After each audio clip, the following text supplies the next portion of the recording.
Hello friends, good evening. कैसे हैं आप सब? स्वागत है आपका फिर से आपके अपने यूट्यूब चैनल पर। और आज हम करेंगे स्टार्ट रेशियो एंड प्रोपोर्शन का लेक्चर नंबर 17, जो बेस्ड होगा प्रोपोर्शनैलिटी के ऊपर, समानुपातिकता के ऊपर। इसमें मैं डायरेक्ट और इन्वर्स प्रोपोर्शन के जितने भी क्वेश्चन एग्जाम में आज तक पूछे गए हैं और डिफ़िकल्ट से डिफ़िकल्ट क्वेश्चन पूछे जा सकते हैं, वो सारे के सारे मैं आपको करवाने वाला हूं, और बहुत ही आसान तरीके से। ठीक है, पहले मैं आपको इसका बेसिक कंसेप्ट बताता हूं कि प्रोपोर्शनल क्या होते हैं, नंबर कब प्रोपोर्शन के अंदर होते हैं। देखो, छोटी क्लासों में हम जैसे पढ़ते हैं, दो टर्म है, मान लो कोई भी दो टर्म का मतलब जैसे मान लो हो सकता है टाइम और स्पीड हो, स्पीड और डिस्टेंस हो, टाइम और डिस्टेंस हो, ऐसे कोई भी दो टर्म हो सकती है। उनमें दो तरह के रिलेशन होते हैं, या तो वो दोनों के दोनों टर्म क्या होगा, उनके बीच में डायरेक्ट रिलेशन होगा, और या फिर रिलेशन कैसा होता है, उनके बीच में इन्वर्स रिलेशन होता है। कैसा होता है? Inverse relation. इसको रिलेशन बोल दो या क्या बोल दो, डायरेक्ट प्रोपोर्शनल। डायरेक्ट प्रोपोर्शनल है वो दोनों नंबर आपस में, कैसे वो डायरेक्ट प्रोपोर्शनल है, या फिर क्या बोल दो इसको, वे दोनों नंबर क्या है, इन्वर्स प्रोपोर्शनल है। इसका क्या मतलब होता है? देखो, डायरेक्ट का इसका मतलब हिंदी में होता है, हिंदी में बता देता हूँ मैं, प्रत्यक्ष समानुपातिक। दोनों टर्म क्या है, प्रत्यक्ष समानुपातिक है। और इसको बोलते हैं, दोनों टर्म क्या है, प्रतिलोम समानुपातिक है। प्रत्यक्ष और प्रतिलोम। प्रतिलोम का मतलब उल्टा, प्रत्यक्ष का मतलब सीधा। जैसे मैं आपको एक एग्जांपल देता हूँ कि जैसे मान लो एक कार है। अगर ये कार 1 घंटे में, इसकी स्पीड है, मान लो कार की स्पीड है आपकी कितनी, 75 किलोमीटर पर आवर। कार की स्पीड कितनी है, 75 किलोमीटर पर आवर। तो आप मेरे को बताओ 20 मिनट में ये कार कितनी दूर जाएगी, 20 मिनट में ये कार कितनी डिस्टेंस ट्रेवल करेगी। स्पीड का मतलब क्या होता है, आप सभी जानते हो कि 1 घंटे में ये कार 75 किलोमीटर जाती है। मतलब कि एक यहाँ पे क्या है क्वेश्चन, डिस्टेंस। डिस्टेंस पूछी गई आपसे, डिस्टेंस कितनी है, 75 किलोमीटर तय करती है कितने, 1 घंटे में, यानी कि 60 मिनट में। और आपसे पूछी है कि डिस्टेंस बताओ कितने किलोमीटर तय करेगी, कितने में, इन 20 मिनट्स में। आप बस मेरे को ये बता दो कि ये जो दो टर्म है यहाँ पे, कौन कौन सी दो टर्म है, एक तो डिस्टेंस और एक क्या है, ये टाइम। ठीक है, डिस्टेंस और टाइम, इन दोनों में कैसा रिलेशन है, इन दोनों में रिलेशन है डायरेक्ट। डायरेक्ट का मतलब स्पीड मान लो उस कार की फिक्स है, आप मान लो 60 किलोमीटर या 70 किलोमीटर या जितनी भी स्पीड है आपकी, उस किलोमीटर प्रति घंटा से आप फिक्स स्पीड पे जा रहे हो। आप बताओ, टाइम अगर आपके पास कम होगा तो आप कम डिस्टेंस ट्रेवल कर पाओगे, और टाइम अगर आपके पास ज़्यादा होगा तो आप ज़्यादा डिस्टेंस ट्रेवल कर पाओगे। तो हम छोटे बच्चों को 8th क्लास में जब सिखाते हैं, 8th क्लास में चैप्टर है डायरेक्ट और इन्वर्स प्रोपोर्शन का, तो हम वहाँ पे क्या सिखाते हैं बच्चे को कि डिस्टेंस 75, टाइम कितना 60, यहाँ पे टाइम कितना 20, यहाँ डिस्टेंस कितनी मान लो x, और डायरेक्ट प्रोपोर्शन है तो दोनों को क्या रख दो, सीधा इक्वल रख दो, और x की वैल्यू यहाँ से निकाल दो। x की वैल्यू यहाँ से निकलेगी तो कितना आएगा आपका, 25 आंसर आएगा। ये कितना आएगा आपका, x का आंसर 25। ठीक है, बच्चों को तो हम ऐसे सिखाते हैं, लेकिन हमें ये पता है कि 60 मिनट में अगर कोई कार 75 किलोमीटर जाती है तो 20 मिनट में ये कितना है बताओ, इसका 1/3 है, 3 से भाग किया गया है, तो इसको भी क्या करेंगे, 3 से भाग करेंगे, 25 किलोमीटर चली जाएगी। लेकिन ये ऐसा कब करते हैं, जब ये डिस्टेंस और जब ये टाइम दोनों आपस में क्या होते हैं, डायरेक्ट प्रोपोर्शनल होते हैं। ठीक है, यानी कि इनके बीच में सीधा रिलेशन होता है। अगर इन्वर्स रिलेशन हो, इन्वर्स रिलेशन का मतलब देखो, अब यहाँ पे मैं आपको बताता हूँ। मान लो आपका घर है और आपके घर में काफ़ी सारे जानवर है, आपके घर में जानवर है। अगर आपके घर में 20 जानवर है तो आपके घर में जितना भी खाना अवेलेबल है वो 6 दिन तक चलता है, वो 6 दिन तक चलता है। अगर ये जानवर 20 की बजाय 30 हो जाए तो मुझे बताओ, क्या खाना आपका कम दिन चलेगा या ज़्यादा दिन चलेगा? कम दिन चलेगा। अब आपका खाना क्या है, कम डेज चलेगा, यानी कि 6 से कम दिन चलेगा। तो यहाँ पे देखो, जानवर तो बढ़ गए लेकिन टाइम क्या हो गया आपका, कम हो गया। तो इन दोनों में जो रिलेशन है वो कैसे है आपका, इन्वर्स प्रोपोर्शनल।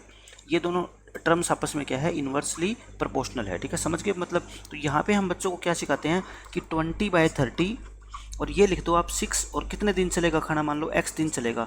तो ये इक्वल नहीं रखते डायरेक्ट, अगर डायरेक्ट इक्वल रखोगे तो आंसर क्या आएगा, गलत आएगा। 20/30, इन दोनों में से किसी एक रेशियो को उलट दो, x बाय क्या कर दो, 6, तो x की वैल्यू कितनी आ गई, 4, यानी कि अब खाना कितने दिन चलेगा, 4 दिन चलेगा। ठीक है, 4 दिन चलेगा। लेकिन हम कैसे करते हैं क्वेश्चन को, जानवर है कितने, 20 से 30, यानी कि रेशियो कितना हो गया बताओ, 2 से 3। तो जो खाना चलेगा ना वो 3 से 2 दिन, यानी पहले अगर 3 दिन चलता था तो अब कितने दिन चलेगा, 2 दिन। 3 की वैल्यू क्वेश्चन में कितनी है, 6, यानी कि डबल। तो ये भी 2 का डबल कितना हो जाएगा, 4। तो आंसर हम कैसे निकालते हैं, ऐसे निकालते हैं। ठीक है, तो ये तो था डायरेक्ट और इन्वर्स प्रोपोर्शनल का सिंपल बेसिक मीनिंग, जो कैसे होते हैं क्वेश्चन, कैसे आते हैं पेपर के अंदर, जो एसएससी लेवल पे तो बिल्कुल भी नहीं पूछे जाएंगे। अब हमारे जो एसएससी के अंदर क्वेश्चन पूछे जाते हैं वो कैसे पूछे जाएंगे, अब हम उसके ऊपर काम करते हैं। देखो, मैं एक एग्जाम्पल देके आपको समझाता हूँ। जैसे P कहता है इन्वर्सली प्रोपोर्शनल है Q के, यानी कि P और Q जो दो टर्म है ना वो आपस में इन्वर्सली रिलेटेड है, ठीक है। इसको हम कैसे लिखते हैं मैथमेटिकली, P प्रोपोर्शनलिटी का सिंबल ये होता है, ठीक है। इन्वर्सली प्रोपोर्शनल है किसके, Q के। इन्वर्सली है तो फिर इसको क्या लिखते हैं हम 1/Q। अगर डायरेक्टली होता है तो ये Q क्या लिख देते हैं ऊपर। अगर डायरेक्टली होता है तो हम क्या लिखते हैं, P is directly proportional to Q। अगर इन्वर्सली है तो क्या लिखेंगे, P is inversely proportional to 1/Q, ठीक है, सॉरी Q, यानी कि P is proportional to 1/Q, ये कह दो आप। अब कहता है Q की वैल्यू 7 है जब P 10 है, तो P बताओ जब Q कितना हो 5। इस क्वेश्चन को सोल्व करने के मैं दो मेथड आपको बताता हूँ। फर्स्ट मेथड है जिसको बेसिक मेथड बोलते हैं, लेकिन ये मेथड बस इसी क्वेश्चन में मैं आपको यूज़ करके दिखाऊंगा, बाकी कहीं पे भी आपको यूज़ करने की जरूरत नहीं पड़ेगी। मैं आपको बिल्कुल शॉर्टकट मेथड बताऊंगा, सारे के सारे क्वेश्चन आप बहुत ही आसानी से सोल्व कर पाओगे, ठीक है। बेसिक मेथड तो क्या कहता है कि P is inversely proportional to Q। इसका मतलब ये होता है इस प्रोपोर्शन की जगह क्या साइन डाल दो आप, इक्वल का, और इन्वर्सली कॉन्स्टेंट ऑफ प्रोपोर्शनलिटी ले लो आप, क्या K/Q। अब आपको यहाँ से K की क्या करनी पड़ेगी, वैल्यू निकालनी पड़ेगी। इसमें पुट करो आप, क्या पुट करो, Q की वैल्यू 7 और P की वैल्यू कितनी 10। Q कितना है 7 है जब P कितना है 10। यहाँ से आप K की वैल्यू निकालो, तो यहाँ से P को आप कितना पुट करोगे 10, K/Q। Q को कितना पुट करोगे 7, तो K कितना आ गया बताओ, यहाँ से 70 आ गया। तो यानी कि P हमारा क्या आ गया, 70/Q आ गया। अब आपको सेकंड केस में P निकालना है और Q आपको कितना दे रखा है 5। तो बताओ P निकालो और Q आपको कितना दे रखा है 5, तो आंसर कितना आ गया आपका 14। तो मैं ये कहता हूँ ये तो बेसिक मेथड है, जिस बच्चे को कुछ भी नहीं आता हो वो बच्चा इस मेथड से सोल्व कर सकता है, ठीक है। लेकिन ये जो K है ना, अब मैं आगे किसी भी क्वेश्चन में इस K को इंक्लूड नहीं करूँगा, मैं बिना K माने ही इस क्वेश्चन को सोल्व कर सकता हूँ। वो कैसे, वो मैं आपको तरीका बताता हूँ, ठीक है, स्मार्ट अप्रोच। और ये सिर्फ इसी क्वेश्चन में नहीं, मैं इस लेक्चर में जितने भी आपको क्वेश्चन कराऊंगा ना, वो सारे के सारे क्वेश्चन में यही अप्रोच मैं यूज़ करने वाला हूँ। देखो P जो है वो इन्वर्सली प्रोपोर्शनल है किसके, Q के। तो हम इसको ऐसे लिखते हैं, हमने इसको ऐसे लिखा कि P जो है वो इक्वल है K/Q के। आप है ना K की वैल्यू निकाल लिया करो, कांस्टेंट की वैल्यू। तो Q बताओ यहाँ पे आके मल्टीप्लाई हो जाएगा, Q क्या है यहाँ पे आके मल्टीप्लाई हो जाएगा। तो PQ इज इक्वल टू क्या आ गया, K। अच्छा जो सेकंड केस में है तब भी तो PQ is equal to K ही होगा ना, यानी कि जो ये कांस्टेंट है ना, ये तो दोनों केस में क्या रहता है, सेम रहता है। एक ही क्वेश्चन के अंदर कांस्टेंट क्या रहता है, सेम। बस ये इसको आप P1Q1 लिख दो, इसको आप क्या लिख दो, P2Q2। तो दोनों को बताओ इक्वेट करोगे तो P1Q1 इक्वल आ गया किसके, P2Q2 के, ये आ गया। अब बताओ क्या वैल्यू दे रखी है आपको, Q की वैल्यू कितनी है 7, यानी कि पहले वाली इक्वेशन में इस लेफ्ट हैंड साइड में Q को पुट करो 7 और P को कितना पुट करो 10, और राइट हैंड साइड में P निकालना है, Q को कितना पुट कर दो आप 5। अब आप मेरे को बताओ कितनी आसानी से हमने आंसर निकाल दिया, P2 का कितना 14, और यही आपको निकालना था। तो आगे आने वाले सभी क्वेश्चन में मैं ये चीज़ यूज करूँगा, ठीक है। ये यूज कैसे करनी है, देखो अगर यहाँ पे इन्वर्सली प्रोपोर्शनल है तो ये Q इधर आके क्या हो जाएगा, मल्टीप्लाई हो जाएगा। और डायरेक्टली प्रोपोर्शनल होता तो मेरे को बताओ मैं इसको क्या मानता, P is equal to K into Q। तो आपको K की वैल्यू निकालनी है, तो ये क्या हो जाएगा P/Q, ठीक है। तो आप याद रखना, अगर इन्वर्सली प्रोपोर्शनल है, अगर क्या है इन्वर्सली प्रोपोर्शनल है, तो ये क्या हो जाएगा मल्टीप्लाई। जैसे Q क्या हुआ यहाँ पे P के साथ मल्टीप्लाई, और अगर डायरेक्टली प्रोपोर्शनल है तो ये क्या कर देना आप डिवाइड, ठीक है। बस यही चीज़ आपको ध्यान रखनी है, और सारे के सारे क्वेश्चंस में अब मैं यही कंसेप्ट यूज़ करने वाला हूँ। कोई रट्टा नहीं है, मैं रट्टा नहीं मरवा रहा आपको, मैं बता रहा हूँ याद करने का तरीका। अगर डायरेक्टली प्रोपोर्शनल है तो आप ये लिखेंगे। अब मेरे को बता दो K की वैल्यू निकालनी हो तो आप P/Q ही लिखोगे ना। तो मैं यही तो बात बता रहा हूँ कि अगर डायरेक्टली प्रोपोर्शनल है तो Q डिवाइड में आएगा, और अगर इन्वर्सली प्रोपोर्शनल है तो Q किस में आ जाएगा, मल्टीप्लाई में आ जाएगा। देखो जैसे यहाँ पे P के साथ ये क्या हो गया, मल्टीप्लाई हो गया। अब मैं आपको कुछ क्वेश्चन कराता हूँ, क्वेश्चन के थ्रू आपको सारी चीज़ें मैं समझाता हूँ, ठीक है। देखो ये क्वेश्चन है, अब जैसे ये क्वांटम कैट के क्वेश्चन है दोनों, मैं दोनों क्वेश्चन को बहुत आसान तरीके से कराता हूँ। X वेरी करता है डायरेक्टली एज Y, यानी कि X का Y के साथ क्या रिलेशन है, सीधा रिलेशन है। तो मेरे को बताओ जब सीधा रिलेशन है तो मैंने क्या बताया था अभी आपको, डिवाइड में आएगा Y, ठीक है। And X varies inversely as the square of Z। X जो है ना इन्वर्सली वेरी करता है, यानी कि एक बार आप लिख लो ऐसे, इन्वर्सली वेरी करता है किसके, जेड स्क्वायर के। इन्वर्सली है तो बताओ ये जेड स्क्वायर क्या आएगा नीचे, तो फिर यहाँ से x इंटू जेड स्क्वायर आ जाएगा ना, ये आ गया। इन दोनों को कंबाइन कैसे लिखते हैं मैं वो तरीका आपको बता रहा हूँ। देखो x के साथ y तो क्या आएगा डिवाइड में, क्योंकि y के साथ इसका रिलेशन क्या है, डायरेक्ट है, और जेड स्क्वायर के साथ इसका रिलेशन क्या है, इन्वर्स है। तो जेड स्क्वायर कैसे आ जाएगा फिर इसकी मल्टीप्लाई में। बस आपको ये लिखना है, ठीक है। एक तरफ आपको ये लिखना है और दूसरी तरफ भी आपको ये सेम चीज़ लिख देनी है, बिल्कुल सेम चीज़ लिख दो। बस यहाँ पे आप क्या लगा दो, x1 y1 z1 x2 y2 z2, लेकिन आपको ये लिखने की ज़रूरत नहीं है, 2 1 2 लिखने की ज़रूरत ही नहीं है, आप सीधा ही क्वेश्चन करो, ठीक है, क्योंकि हम ऑब्जेक्टिव पेपर दे रहे हैं ना कि सब्जेक्टिव, हमें सोल्व करके नहीं दिखाना उसको। तो देखो क्या क्या गिवन है, y की वैल्यू 75, जो पहले वाली सारी वैल्यू है ना वो आप पुट करते हो किसमें, लेफ्ट हैंड साइड में। तो देखो क्या क्या पुट करो, y को 75 पुट करो, x कितना है 6, x की वैल्यू 6 और z की वैल्यू 5, तो बताओ z स्क्वायर कितना हो जाएगा, 25 हो जाएगा। यहाँ से देखो x2 find the value of x, यानी आपको x तो निकालना है ये वाला, ठीक है। व्हेन y कितना 24, y कितना 24, z कितना 4, तो z का स्क्वायर कितना आएगा 16 और x की वैल्यू आपको निकालनी है, ठीक है। 8 पे काट दो, 8 2 जा 8 3 जा 75, ये 25 पे कट गया, 25 से 25 कट गया, 2 ये 3 पे कट गया, तो आपका आंसर क्या आ गया बताओ, x इज इक्वल टू 3। तो देखो कितनी आसानी से हमने आंसर निकाल दिया, x इज इक्वल टू 3। तो इस तरीके से आपको अप्रोच करना है इस कंसेप्ट के जितने भी क्वेश्चन हम करेंगे ना, सभी क्वेश्चंस में। देखो नेक्स्ट क्वेश्चन ये मैंने करवा दिया, अब ये करते हैं, बिल्कुल सेम मैं उसी तरीके से करने वाला हूँ। देखो डायरेक्टली वर्ड जब भी आ जाए ना तो आप x को यहाँ लिखा करो, इसको नीचे लिख दिया करो। डायरेक्टली में क्या करोगे, डिनोमिनेटर में, d for direct, d for denominator, तो इसको क्या कर दो डिनोमिनेटर में। मैं फिर कह रहा हूँ, मैं कोई आपको रट्टा मारने के लिए नहीं कह रहा, कंसेप्ट मैंने आपको समझाया है उसके बेस पे कह रहा हूँ, लेकिन इससे क्वेश्चन आपके आसान होंगे। यही चीज़ यहाँ लिख दो और यही चीज़ राइट हैंड साइड में लिख दो और दोनों के बीच में इक्वल का साइन लगा दो, ठीक है। और ये x1 y1 z1 x2 y2 z2 लिखने की आपको जरूरत नहीं है, टाइम वेस्ट होएगा आपका, ठीक है। आप सीधा करो, आप क्या करो, देखो y की वैल्यू 1 पुट करो, y की वैल्यू 1 पुट करोगे तो 1 का स्क्वायर 1, z की वैल्यू 2 पुट करोगे, 2 का स्क्वायर कितना होता है 4, the value of x is 15, तो x की वैल्यू कितनी है 15, equal to find the value of z, आपको z निकालना है, ये निकालना है, x कितना है 39 और y कितना है 2, तो मेरे को बताओ y का स्क्वायर करोगे कितना आएगा 4 और साथ में क्या रह गया अपना z स्क्वायर रह गया। तो यहाँ से मेरे को बताओ क्या आप z नहीं निकाल सकते, ये कितना है 5, ये 3 बार कटेगा, ये 13 पे कटेगा, तो बताओ z स्क्वायर प्लस में 4 कितना आ गया 13, तो z स्क्वायर की वैल्यू कितनी आ गई 9, तो z कितना आ गया बताओ आप 3, और आपको z निकालना था, z का आंसर कितना आ गया 3। तो बिल्कुल बेसिक मेथड से और बिल्कुल शॉर्टकट मेथड है ये सोल्व करने का, सारे के सारे क्वेश्चन इस मेथड से सोल्व होने वाले हैं, ठीक है। नेक्स्ट क्वेश्चन देखो, ये भी बिल्कुल सेम वैसा ही क्वेश्चन है, the price of necklace varies, देखो यहाँ पे क्या लिखो, प्राइस लिखो, यहाँ पे प्राइस लिखो, ये वेरी करता है यानी कि चेंज होता है डायरेक्टली, डायरेक्टली का मतलब फिर क्या आएगा नीचे, किसके डायरेक्टली चेंज होता है, ये number of pearls in it, यानी कि जितने ये नेकलेस का जो प्राइस है ना वो उसका डायरेक्ट रिलेशन है किसके साथ, जितने उसमें मोती लगे हैं, पल्स को क्या बोलते हैं हिंदी में मोती, तो यानी कि डायरेक्टली है तो मोती की जो संख्या होगी मैं उसको n लिख देता हूँ, n का मतलब मैंने क्या लिख दिया नंबर ऑफ पल्स, ये कुछ भी लिख दो, मैं तो कंफ्यूज ना हूँ इसलिए मैं लिख रहा हूँ, ठीक है। मैं p इसको इसलिए लिख रहा क्योंकि p फॉर प्राइस ना मान लो आप, इसलिए मैं नंबर ऑफ पल्स को n लिख देता हूँ, ठीक है।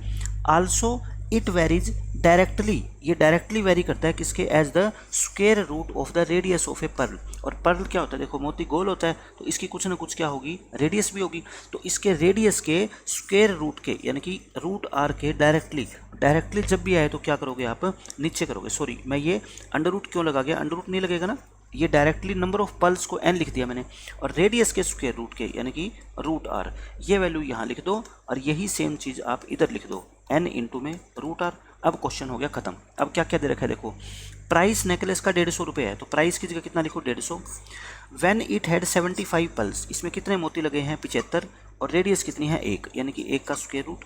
यहाँ पे देखो फिर कहता है फाइंड द रेडियस निकालनी है इसमें 100 मोती लगे हैं, प्राइस कितनी है 600, तो प्राइस की जगह लिखो 600 और n नंबर ऑफ पल्स कितने हैं इसमें बताओ 100, नंबर ऑफ पल्स कितने हैं 100 और आपको रेडियस निकालनी है मतलब कि रूट आर का रूट आर लिख दो।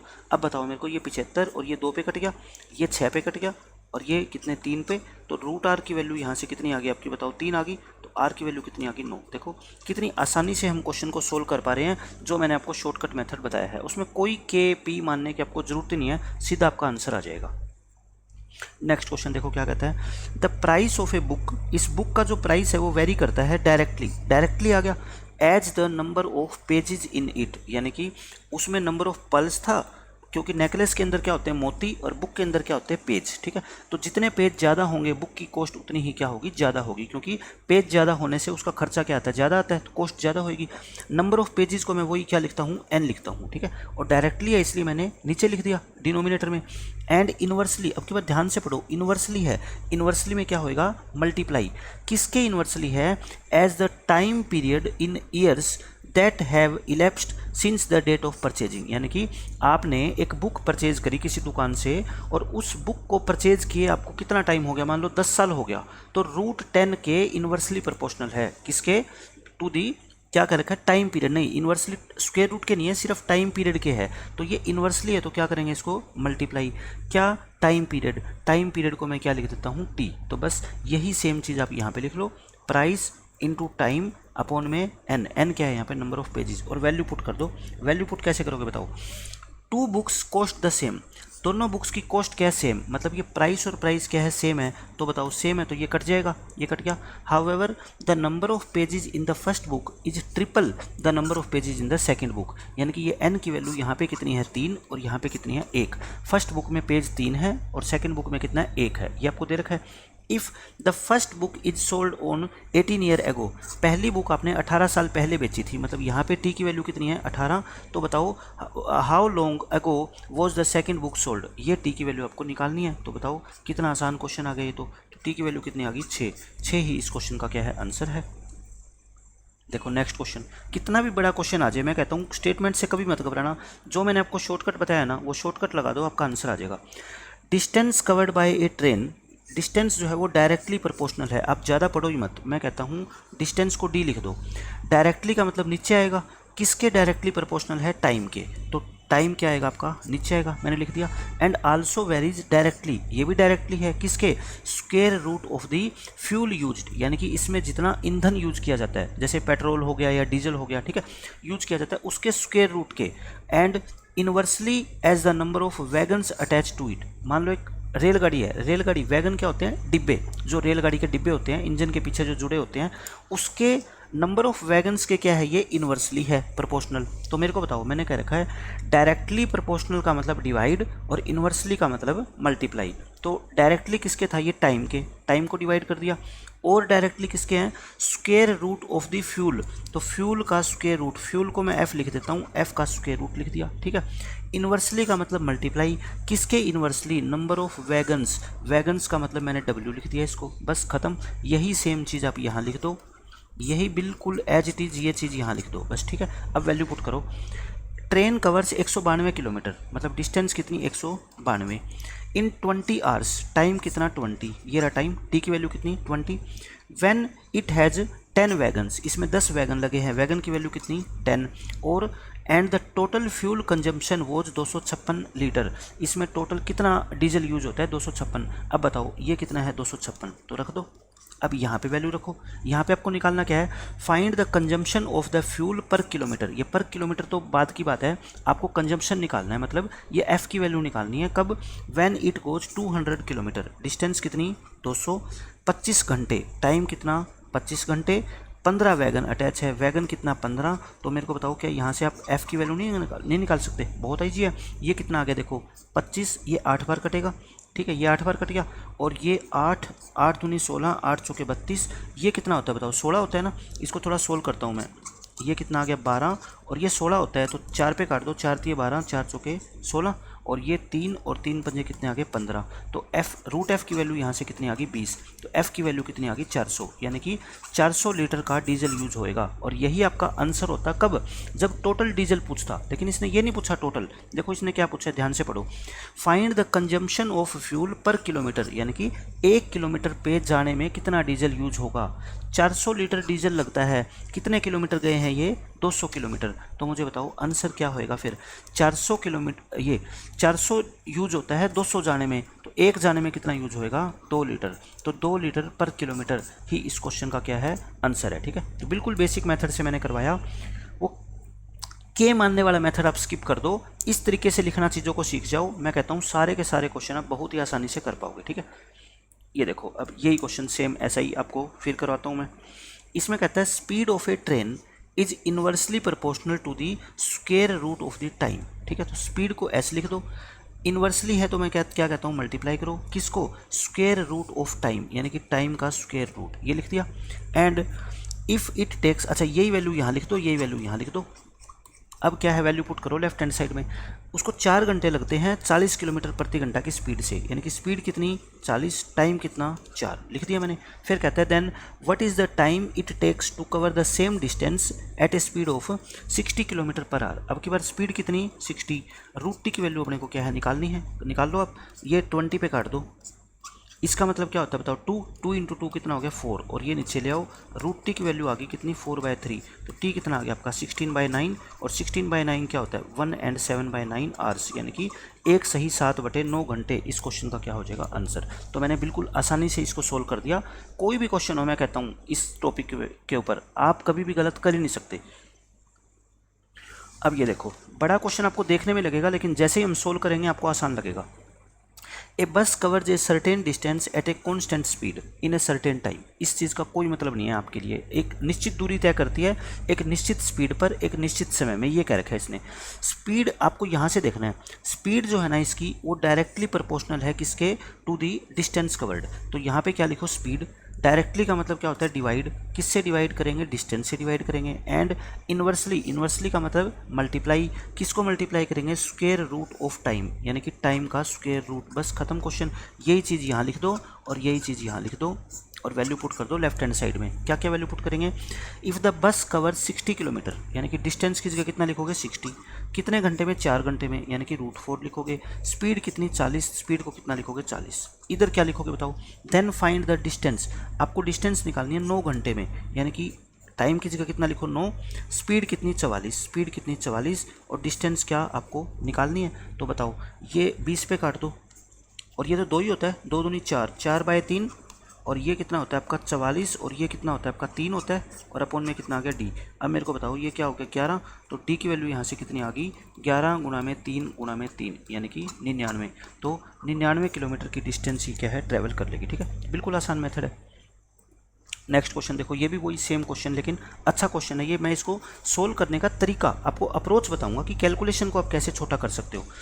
Excise duty on the production of goods, यानी कि देखो जो हम फैक्ट्री के अंदर माल प्रोड्यूस करते हैं उसके ऊपर क्या है कुछ टैक्स लगता है, और उसको क्या बोलते हैं एक्साइज ड्यूटी बोलते हैं। ठीक है, एक्साइज ड्यूटी बोलते हैं, उत्पाद शुल्क बोलते हैं। वस्तुओं के उत्पादन पर लगने वाले कर को क्या बोलते हैं, उत्पाद कर बोलते हैं। तो एक्साइज ड्यूटी है ना वो क्या है, इन्वर्सली प्रोपोर्शनल है। मैं एक्साइज ड्यूटी को ई लिख देता हूँ। ठीक है, एक्साइज ड्यूटी को मैंने क्या लिख दिया ई, ताकि आपको ध्यान रहे। इन्वर्सली का मतलब मैंने क्या बताया, मल्टीप्लाई करना है। किससे मल्टीप्लाई करना है, to the square of the number of goods produced, यानी कि ये फैक्ट्री जितने भी, मान लो ये कुर्सी बनाती है, मान लेता हूँ मैं ये क्या बनाती है, चेयर्स बनाती है। तो ये जितनी भी चेयर बनाती है ना, नंबर ऑफ चेयर, मान लो इसने 8 चेयर बनाई, मान लो इसने कितनी चेयर बनाई 8, तो ये इसकी जो एक्साइज ड्यूटी लगेगी ना वो कैसे लगेगी, inversely proportional to the square of the goods produced. मतलब 8 का स्क्वायर कितना होता है 64, 8 का स्क्वायर कितना होता है 64। तो एक्साइज ड्यूटी जो है वो इन्वर्सली प्रोपोर्शनल है किसके, 1/64, ये मतलब है इसका। ठीक है, ये है, लेकिन आप तो ऐसे लिखोगे नहीं। Goods produced, number of goods produced को मैं क्या मान लेता हूँ, जी मान लेता हूँ, और इसका भी क्या स्क्वायर, और इन्वर्सली का मतलब इसके साथ क्या मल्टीप्लाई कर दो, जी स्क्वायर मल्टीप्लाई कर दो। और यही चीज़ आपको क्या लिखनी है, यहाँ पे लिखनी है। मतलब पहली बार एक्साइज ड्यूटी इतनी और दूसरी बार एक्साइज ड्यूटी इतनी। अभी देखो क्या कहता है आगे क्वेश्चन में, एक कंपनी प्रोड्यूसेज सम गुड्स, वो कुछ माल बनाती है, and has to pay some tax in the form of excise duty, और उसको एक्साइज ड्यूटी देनी पड़ेगी सरकार को। लेकिन अगर कंपनी अपने पूरे प्रोडक्शन को 3 पार्ट्स में डिवाइड कर देती है, मतलब जो इसने 8 कुर्सी बनाई थी ना टोटल, उसने इसको 3 पार्ट में डिवाइड कर दिया, 4, 3 और 1 में। ठीक है, अब आपको ये बताना है कि यहाँ पे टैक्स ज़्यादा लगेगा या कम लगेगा, आपको इससे कोई मतलब नहीं है, ये क्वेश्चन में आपको गिवन है। ऐसा करने से टैक्स जो होगा ना वो उसको इतने रुपए ज़्यादा पे करना पड़ेगा। टैक्स कितने रुपए ज़्यादा पे करना पड़ा इसको, 6670 रुपये। तो कहता है इनिशियली स्टार्टिंग में इसको कितना टैक्स पे करना पड़ता था। तो मेरे को बताओ स्टार्टिंग में जो एक्साइज ड्यूटी थी, ओरिजिनल टैक्स वो कितना था, कुर्सियाँ कितने बनाते थे 8, ठीक है 8 कुर्सी बनाते थे। तो स्टार्टिंग में मैंने बताया आपको inversely proportional to number of goods, तो यानी कि 1/64 रुपये का इसको टैक्स पे करना पड़ता था स्टार्टिंग में। ठीक है, न्यू टैक्स कितना हो गया मेरे को बताओ। न्यू टैक्स आप कहोगे सर इसने 8 कुर्सियों को 4, 3 और 1 के अनुपात में विभाजित किया, तो इस 4 कुर्सी पे कितना टैक्स पे करना पड़ेगा बताओ, 1/4 स्क्वायर, 3 पे 1/3 का स्क्वायर और 1 पे ये, तो यानी कि 1/16 प्लस 1/9 +1। अब मेरे को पता है कि ये क्या है, ज़्यादा है। क्यों पता है मेरे को? क्योंकि इसने दे रखा है कि सेकंड कंडीशन में इसको ज़्यादा टैक्स पे करना पड़ता है। अब कितना ज़्यादा है उसको इसके इक्वल रख दो, ठीक है। और आपको ओरिजिनल वैल्यू निकालनी है। ओरिजिनल का मतलब 1/64 की वैल्यू निकालनी है। अब बच्चा क्या करेगा, पहले इसको जोड़ेगा, फिर इसमें से ये घटाएगा और फिर इक्वल रख के बड़ी मुश्किल से वैल्यू निकाल पाएगा 1/64 की। मैं कहता हूँ ऐसा मत निकालो आप, ठीक है। आपको क्या करना है, इसमें से इसको घटाना है, ठीक है। ये नीचे 64 है और मैं इसको 64 बना सकता हूँ। कैसे? 4/64 लिख दूँ इसको, 4 से ऊपर मल्टीप्लाई कर दिया और 4 से ही मैंने नीचे मल्टीप्लाई कर दिया। बताओ, बिल्कुल आसान हो गया ना। अब मैं क्या करूँगा, एक्स्ट्रा टैक्स। अब क्वेश्चन हो गया आपका आसान, बस यही कैलकुलेशन थी। एक्स्ट्रा टैक्स क्या होगा बताओ, इसमें से इसको क्या कर दो माइनस, 4/64 में से 1/64 घटाओगे, कितना आ गया, 3/64 आ गया। प्लस में 1/9 + 1 कितना होता है आपका, 10/9 हो गया। ये कितना हो गया, 10/9। और ये एक्स्ट्रा टैक्स है, ये इतने यूनिट की वैल्यू क्वेश्चन में कितनी है, 6670। आप ध्यान रखना, आपको किसकी वैल्यू निकालनी है, 1/64 की। ये क्या करनी है आपको, फाइंड करनी है। बस आपका क्वेश्चन हो गया सोल्व। समझाने में मेरे को टाइम लगता है और क्वेश्चन को सोल्व करने में आपको टाइम नहीं लगेगा, ठीक है। यहाँ से एलसीएम लो, कितना, 64 × 9। इस 3 को 9 से गुना करोगे 27 और इस 10 को 64 से करोगे 640। मैंने कैलकुलेशन का जो तरीका आपको बताया ना, ये तरीका आप देख लेना, सबसे आसान है। 667 अपॉन में 64 गुना में 9 रेशियो की वैल्यू कितनी, ये बताओ, ये तो कट ही गया ना 10 पे।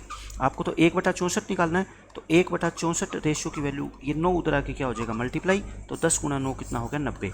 90 इस क्वेश्चन का क्या आ गया, आंसर आ गया, ठीक है। इस क्वेश्चन में सिर्फ और सिर्फ मेन कहानी थी कैलकुलेशन की। ये कैलकुलेशन को आप आसान कैसे बना सकते हो, तभी मैं आपको बार बार बोलता हूँ, कैलकुलेशन का कोई शॉर्टकट नहीं होता। क्वेश्चन को सोल्व करोगे, उस क्वेश्चन को सोल्व करने में जो आप प्लस माइनस मल्टीप्लिकेशन डिवीजन करते हो ना, उससे सीखोगे आपकी कैलकुलेशन को आसान आप कैसे बना सकते हो। ये आपके आएगा एक्सपीरियंस से और प्रैक्टिस से। आप रूल सीखने से कभी भी कैलकुलेशन आपकी अच्छी हो ही नहीं सकती, आप ये मान के चलो, ठीक है। नेक्स्ट क्वेश्चन देखो, ये बहुत अच्छा क्वेश्चन है, बहुत इंपॉर्टेंट क्वेश्चन है ये। मैं क्या इसमें आपको बताना चाहता हूँ, देखो इसमें कहा क्या गया है आपसे, an engine can move at a speed of 20/3 km/s without any wagon attached. जैसे रेल का इंजन होता है, ट्रेन का इंजन होता है, अगर उस इंजन के साथ आप कोई भी डिब्बा अटैच ना करो तो उस इंजन की स्पीड कितनी है, 20/3 मीटर/सेकंड, ठीक है। ये कब है, जब इंजन अकेला चल रहा है, उसके पीछे कोई डिब्बा नहीं जोड़ा गया है। रिडक्शन इन द स्पीड, और आपको पता है कि इंजन के साथ आप जितने डिब्बे जोड़ते जाओगे उसकी स्पीड क्या है, कुछ ना कुछ तो कम होएगी, क्योंकि उसको ज़्यादा जो है ना वजन खींचना पड़ेगा अपने साथ में। अब एक गाड़ी है, मान लो आप गाड़ी चला रहे हो, आपकी स्पीड है 100 किलोमीटर/घंटा, और उस गाड़ी के पीछे अगर आपने एक गाड़ी और टोचन कर दी तो स्पीड 100 थोड़ी रहेगी, कुछ तो क्या हो जाएगी, कम होएगी ना, ठीक है। स्पीड आपकी क्या हो जाएगी, कम। तो स्पीड कम हो जाएगी ऑफ द ट्रेन इज, जो रिडक्शन होएगी ना वो किसके प्रोपोर्शनल है, वो डायरेक्टली प्रोपोर्शनल है। तो रिडक्शन ऑफ स्पीड को मैं एस ई लिख देता हूँ, रिडक्शन ऑफ स्पीड को मैंने एस ही लिख दिया, ठीक है। स्पीड, एस फॉर स्पीड, वो डायरेक्टली है। डायरेक्टली का मतलब डिवाइड करना होता है, किसके डायरेक्टली प्रोपोर्शनल है, to the square root of the number of wagons attached, यानी कि नंबर ऑफ वैगन मान लो W है तो W का क्या, स्क्वायर रूट। डायरेक्टली है तो मैंने क्या कर दिया, डिवाइड। लेकिन ये एस फॉर स्पीड नहीं है, ये रिडक्शन इन स्पीड है, मतलब जो स्पीड में कमी आएगी वो है ये, ठीक है। ये इंपॉर्टेंट वर्ड है। When there are only 4 wagons, तो मैंने कहा था ये दोनों चीज़ें क्या रख दो आप, इक्वल रख दो, एक लेफ्ट साइड में एक राइट साइड में। अब क्या है, जब 4 वैगन आप अटैच करते हो उस इंजन के साथ तो इसकी स्पीड पता है कितनी हो जाती है, 50/9। अब बच्चे गलती कहाँ करते हैं, ये इस s की जगह 50/9 लिख देते हैं, जो कि बिल्कुल गलत है। मैंने कहा ये s नई स्पीड नहीं है, बल्कि स्पीड में जो कमी आई है वो है। अब कमी कितनी आई बताओ, पहले स्पीड कितनी थी, 20/3। क्या मैं 20/3 को 60/9 लिख सकता हूँ, बिल्कुल लिख सकता हूँ। अब जब इसमें आप 4 डिब्बे जोड़ देते हो ना तो स्पीड आपकी ये हो जाती है 50/9। मेरे को बताओ कमी कितनी आई, 10/9 की कमी आई ना, और ये क्या है, रिडक्शन इन स्पीड। तो एस की जगह क्या लिखोगे आप, 10/9। बस यही इंपॉर्टेंट था, कब, जब इसमें आप 4 डिब्बे जोड़ते हो तो W की वैल्यू कितनी, 4। अब कहता है, अब बताओ the greatest number of wagons with which the engine can move, the engine can just, और वर्ड लगा लो जस्ट मूव। मैं कहता हूँ इस लाइन को एक बार आप मत पढ़ो, इसमें आप है ना ये कह दो कि इंजन को बिल्कुल रुक जाएगा, वो इंजन क्या है, बिल्कुल रुक जाएगा, यानी कि चल ही नहीं पाएगा। तो बताओ कितने डिब्बे इसके साथ जोड़े जाए, मतलब आपको W की वैल्यू निकालनी है। तो स्पीड क्या होगी बताओ, इसकी 0 हो जाएगी भाई, इंजन बिल्कुल रुक गया, मतलब स्पीड क्या होगी, 0। जीरो का मतलब पहले स्पीड कितनी थी 60/9, यानी कि 60/9 की इसमें क्या आ गई, कमी आ गई।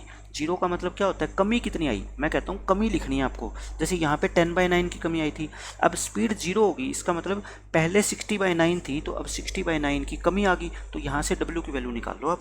9 से 9 कट गया और आपका ये 6 पे कट जाएगा, और ये 2 होता है, तो रूट W कितना आ गया आपका 12, तो W कितना आ गया 144। यानी कि अगर आप इसमें 144 डिब्बे जोड़ दोगे ना, तो ये इंजन बिल्कुल भी नहीं चल पाएगा। लेकिन आपसे पता है क्या पूछा है, आप कहते हैं मैक्सिमम कितने डिब्बे इसके साथ अटैच कर सकते हो जिससे कि जो इंजन है ना वो कैन मूव, मतलब कि बिल्कुल अपनी लोएस्ट स्पीड के साथ मूव कर सके। आप मेरे को बताओ, अगर 144 डिब्बे आप जोड़ दोगे तो इंजन बिल्कुल ही नहीं चल पाएगा। तो इंजन की स्पीड मिनिमम कब होगी, जब आप एक डिब्बा उसमें से हटा लोगे। यानी कि आंसर आपका जो आएगा वो कितना आएगा 143। बहुत फेमस क्वेश्चन है, कोई भी बच्चा इसका आंसर भी जानता है। अगर यही डाटा आ गया तो आंसर इसका डायरेक्ट 143 टिक कर देना। क्यों आया 143, मैंने आपको बता दिया, क्योंकि 144 डिब्बे अटैच करने से तो इंजन की स्पीड जीरो होगी, लेकिन वो मूव तो करना चाहिए, धीरे धीरे चलना चाहिए, यानी कि उसकी स्पीड जो है वो लोएस्ट होनी चाहिए। तो लोएस्ट कब होएगी, जब आप 144 में से एक डिब्बा निकाल दोगे। ठीक है, जितने डिब्बे निकालते जाओगे स्पीड उसकी बढ़ती जाएगी, लेकिन अपने को स्पीड क्या रखनी है, मिनिमम। तो यानी कि बस आप एक ही डिब्बा निकालो, तो 143 डिब्बे आप अटैच कर दोगे ना, तो उस इंजन की स्पीड क्या होगी, मिनिमम होगी। तो इस क्वेश्चन में दो बातें इंपॉर्टेंट थी, एक तो ये लास्ट वाली, और एक जो बच्चे यहाँ पे एस की वैल्यू जो पुट करते हैं वो गलत पुट कर देते हैं। ये कौन सी वैल्यू पुट करनी है, एक्स की रिडक्शन, कमी कितनी आएगी। जैसे पहले ओरिजिनल स्पीड कितनी है इसकी बताओ मेरे को, 20/3 यानी 60/9। अब 4 डिब्बे जोड़ देते हो तो स्पीड 50/9 होती है, तो 50/9 अब होगी, तो कमी कितनी आई बताओ, 10/9 की। और आप कह दो स्पीड बिल्कुल जीरो हो जाए, मतलब 60/9 की ही क्या हो जाए, कमी हो जाए। तो मैंने इसलिए यहाँ पे क्या लिखा 60/9। तो बस इसके बाद इस क्वेश्चन को सोल्व करने में आपको कभी प्रॉब्लम नहीं आएगी। अब देखो नेक्स्ट क्वेश्चन, ये दो क्वेश्चन जो अगले हैं ना, ये बहुत इंपॉर्टेंट क्वेश्चन है, बहुत ही ज़्यादा। इसमें कहता है by an engine the consumption of coal, कोयला लगता है इंजन को चलने में। ठीक है, डीजल लगता है, कोयला लगता है, कुछ भी मान लो। तो कोयले कंजम्पशन को मैं सी लिख देता हूँ। इज डायरेक्टली, डायरेक्टली का मतलब मैंने क्या बताया था, डिवाइड करना है, directly proportional to the square of its velocity, यानी कि वेलोसिटी का क्या हो जाएगा, स्क्वायर हो जाएगा। When velocity is 50 mile per hour, velocity की वैल्यू कितनी रख देना आप, 50 माइल पर आवर, यानी कि 50 का स्क्वायर। कंजप्शन कितना होता है आपका 100 kg, यानी कि 100 किलो कोयला लगता है। अब सेकंड केस के अंदर कितना कोयला लगेगा आपको वो निकालना है। कहता है if the coal cost of the coal is 25 पैसे पर किलोग्राम, यानी कि 1 किलो कोयला जो है ना, 1 किलो कोयला 25 पैसे का आता है। तो मुझे बताओ 1 रुपये में कितना कोयला आएगा, आप कहोगे जी 4 किलो कोयला आएगा। 1 रुपये में कितना कोयला आएगा, 4 रुपये। और खर्चा कितना है आपका, 9 रुपये प्रति घंटा। 9 रुपये 1 घंटे का खर्चा है, यानी कि 1 की जगह 9, तो कोयला कितना लगेगा फिर 36, यानी कि दूसरे केस में आपका 1 घंटे में 36 किलो कोयला लगता है। हमें सेकंड वेलोसिटी निकालनी है, हमें क्या निकालनी है, सेकंड वेलोसिटी। तो कोयला कितना लग गया बताओ 36, V2 कितना है, V2 वेलोसिटी 2 हमें निकालनी है। क्यों निकाल रहा हूँ मैं V2, क्योंकि मेरे को कंजम्पशन बताना है। जब वो 250 मील की दूरी तय करती है, तो मेरे को बताओ कंजम्पशन कितना होता है। 1 घंटे में 36 किलोग्राम कोयला लगता है, 1 घंटे में 36 किलोग्राम कोयला लगता है। क्योंकि क्यों लगता है, 1 घंटे में 9 रुपये का खर्चा आता है, और 9 रुपये में तो 36 किलो कोयला आ जाता है। तो मैं कह सकता हूँ कि 1 घंटे में 36 किलो कोयला लगता है। और आपको डिस्टेंस ट्रेवल करनी है 250। तो पहले मैं टाइम तो निकालूँ ना भाई, मेरे को 250 किलोमीटर जाने में मान लो 3 घंटे लगते हैं, तो मैं कह दूंगा 36 गुणा में 3, 108 किलो कोयला लगेगा। इसलिए मैं पहले V2 निकालना चाहता हूँ। ठीक है, तो आप निकाल लो, बहुत आसान हो गया क्वेश्चन। ये कितना होता है 25 हो जाएगा, तो यहाँ से V2 की वैल्यू कितनी आ जाएगी आपकी, सॉरी ये V2 का क्या है यहाँ पे स्क्वायर, क्योंकि वेलोसिटी का स्क्वायर है ना, तो 5 गुणा में 6 आ जाएगी, यानी कि 30। तो सेकंड केस में वेलोसिटी आपकी कितनी आ गई 30। तो आप मेरे को बता दो टाइम कितना लगेगा 250 किलोमीटर जाने में, 250/30 यानी कि 25/3 घंटे, इतने घंटे लगेंगे। तो कंजम्पशन कितना लग जाएगा भाई, 1 घंटे में 36 किलो कोयला लगता है, तो 25/3 घंटे में कितना लगेगा, इतने किलो कोयला लगेगा। और इसका आंसर कितना होता है 300 kg। तो 300 kg ही आपके इस क्वेश्चन का आंसर है। ठीक है, बिल्कुल एज इट इज़, थोड़े से डाटा चेंज के साथ नेक्स्ट क्वेश्चन है, उससे आपको बिल्कुल क्लियर हो जाएगा। देखो वही सेम क्वेश्चन है, कंजम्पशन जो है ना वो किसके इक्वल है, कंजम्पशन जो है वो डायरेक्टली प्रोपोर्शनल है किसके, to the square of its velocity. Same कहानी है वही, कंजम्पशन जो है वो वेलोसिटी के डायरेक्टली प्रोपोर्शनल है, वेलोसिटी के स्क्वायर के। यहाँ पे भी आप c/v² लिख दो, ठीक है। अब आप क्या करोगे, वेलोसिटी की जगह 40 किलोमीटर लिख दो, यानी कि 40 का स्क्वायर, और कोयला कितना लगता है इस केस में 100, यानी कि इसको 100 लिख दो। यहाँ पे कितना लिखोगे, आपको कहता है if the cost of the coal is 50 पैसे पर केजी, यानी कि 1 किलो जो कोयला है ना, 1 किलो जो कोयला है वो 50 पैसे का आता है। तो आप मेरे को बता दो 1 रुपये में कितना कोयला आएगा, आप कहोगे जी 2 किलो, ठीक है।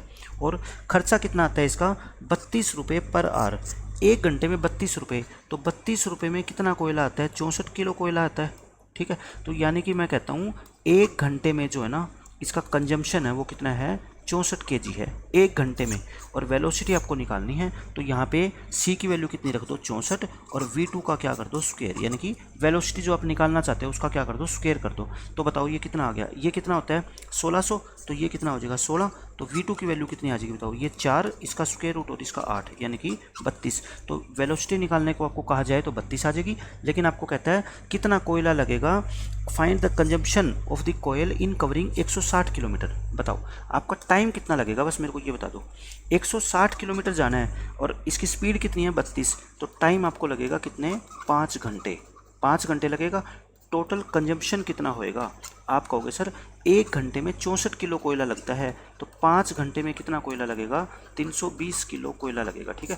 और 320 किलो ही इस क्वेश्चन का क्या है, आंसर है। तो ये दो सबसे टिपिकल क्वेश्चंस में से थे, मैंने इसको सबसे आसान बना के आपको करवा दिया, ठीक है। इससे इजी मेथड इस टॉपिक के ऊपर आपको कहीं नहीं मिलेगा। मैंने सारे के सारे क्वेश्चन आपको एक ही तरह के मेथड से करवाए हैं, और लास्ट के 2 क्वेश्चन आप ये मान के चलो सबसे टिपिकल क्वेश्चन बच्चों को लगते हैं, वो भी आज के बाद आपको मुश्किल नहीं लगने वाले। क्वांटम कैट के अंदर जितने भी क्वेश्चन हैं इस टॉपिक के, वो मैंने आपको सारे करवा दिए, ठीक है।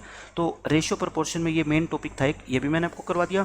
अब 3-4 लेक्चर और अभी मैं रेशियो प्रोपोर्शन के लेने वाला हूँ, जिसमें और बेहतरीन क्वेश्चन जो रेशियो प्रोपोर्शन के अंदर पूछे जाते हैं वो भी हम पूरे करेंगे। और मैं कहता हूँ पूरा रेशियो पढ़ने के बाद है ना, आप किसी भी बुक से कोई भी क्वेश्चन करोगे, आपके 90% से ज़्यादा क्वेश्चन पहली बार में ही सोल्व हो जाएंगे, ठीक है। तो ये एक बहुत बड़ी बात होती है भाई, आपके 90% क्वेश्चन पहली बार में आप बिल्कुल अच्छे से सोल्व कर पा रहे हो। लेकिन वो तभी कर पाओगे जब आप एक बार यहाँ से पढ़ने के बाद इन्हीं क्वेश्चंस की दोबारा प्रैक्टिस करोगे, और 100 के 100% क्वेश्चन आप पहली बार में सोल्व कर पा रहे हो, ठीक है। फिर आपको प्रॉब्लम नहीं आएगी। अगर आपने वीडियो देख ली फिर भी आपको इन्हीं क्वेश्चंस को सोल्व करने में प्रॉब्लम आ रही है, तब आप मान के चलना कि आपके कंसेप्ट अभी क्लियर नहीं हुए हैं, ठीक है। तो मैं यही बताना चाहता हूँ आपको, अर्थमेटिक में अच्छे से क्लास देखो और फिर इन्हीं क्वेश्चन की दोबारा प्रैक्टिस करो, बिना वीडियो का सोल्यूशन देखे।